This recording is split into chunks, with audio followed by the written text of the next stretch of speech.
Samsung's forthcoming flagship, the Galaxy S26, could signal a pivotal shift for the brand's in-house Exynos chipsets. This isn't just another product unveiling, it's a defining moment that may dictate whether Exynos emerges as a lasting contender to Snapdragon or retreats even further into obscurity. With the Galaxy S26 range, Samsung is placing a bold bet on its proprietary silicon once more after several turbulent years.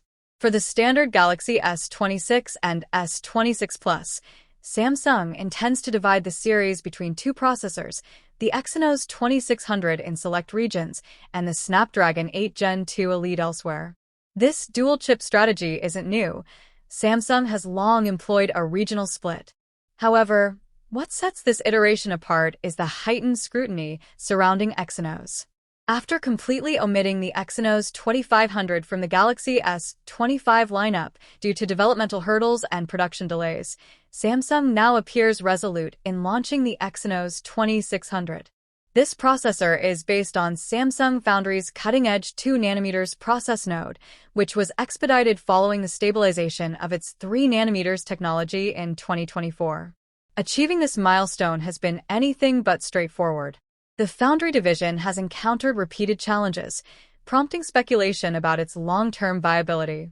The S26 series is expected to demonstrate that Samsung's manufacturing is back on course, but there's a caveat. The Galaxy S26 Ultra, the flagship model in the range, reportedly won't feature the Exynos 2600 at all. Regardless of market, this variant is said to rely solely on the Snapdragon 8 Gen 2 Elite. This decision mirrors Samsung's move with the Galaxy S24 Ultra, which also excluded Exynos, likely to ensure uniform performance globally, a move that sends a strong message. If the Exynos 2600 were truly ready to compete, its absence from the Ultra wouldn't be necessary. Its exclusion implies that Samsung may still lack confidence in the chip's ability to deliver premium-tier performance at the highest level. Industry murmurs even suggest that Samsung's 2nm process might still fall short of TSMC's earlier 3nm nodes in terms of actual performance and efficiency. This raises a critical question.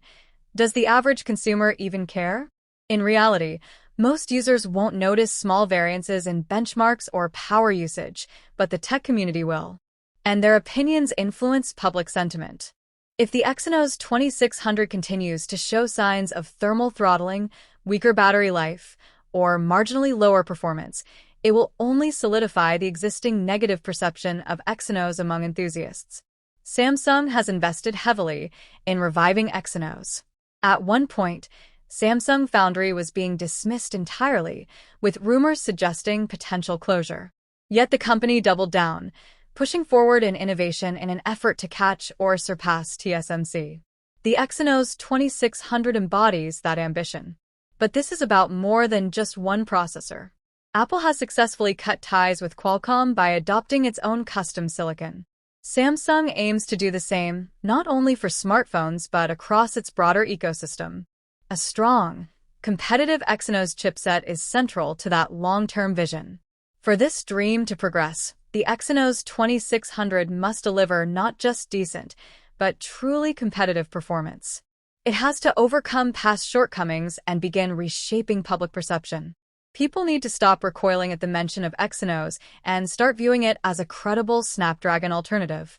But changing minds will take more than promising specs. It demands real-world performance, thermal efficiency, platform stability, and consistency across all markets. If the Galaxy S26 lineup achieves near parity between the Exynos and Snapdragon editions, Samsung may finally be poised for a transformative shift, one less reliant on Qualcomm. If not, the company could suffer a major setback in its foundry aspirations. Exynos won't vanish altogether. Snapdragon chips are costly, and Samsung still needs a contingency. But future funding and consumer confidence could be significantly impacted. Ultimately, buyers don't want to pay flagship prices for what seems like a lesser variant. Even if the differences are slight or mostly technical, it's Exynos that must earn user trust.